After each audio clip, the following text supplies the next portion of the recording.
हाम्रो बहिनीले भन्नुभयो बालिन सर आउनुहुन्छ बालिनले यता आउनुहुन्छ अरे यो गाउँमा होइन भेटघाट गर्नु अनि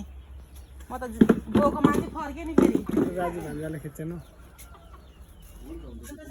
गाउँको मान्छेलाई भेला पार्यौँ लास्टमा पुरै आउनु भएन कस्तो भयो त्यो दिन चाहिँ तपाईँको बिहान हामी 8 बजीदेखि सुरु गऱ्यौँ 11 बजीसम्म चाहिँ गऱ्यो त्यहाँदेखि चाहिँ गल्नु भएछ अनि अर्को दिन गरौँ न भन्नुभयो अब 11 बजीदेखि उता चाहिँ सकिएन खाना पनि खाएको थिएन अनि माथि बुद्ध चोकबाटै हामी फर्क्यौँ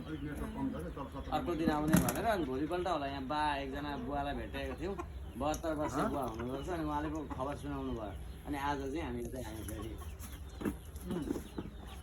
आज पनि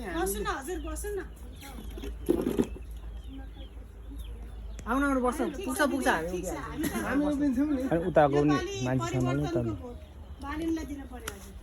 अब हुन्छ नि अब घन्टीमा खै अब जुनै पार्टीमा उता गर्दा पनि खै हाम्रो गाउँलाई केही गरेको छैन त्यही भएर यसो विचार गरौँ यसपालि परिवर्तन गर्नु पर्यो पुरानोलाई दिएर भएन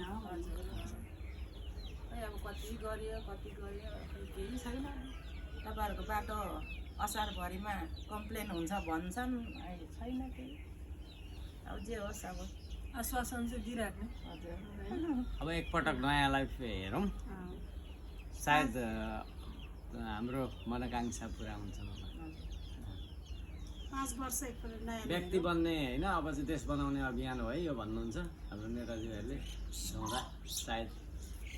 अब चाहिँ निराश बन्नु पर्दैन होला हामीले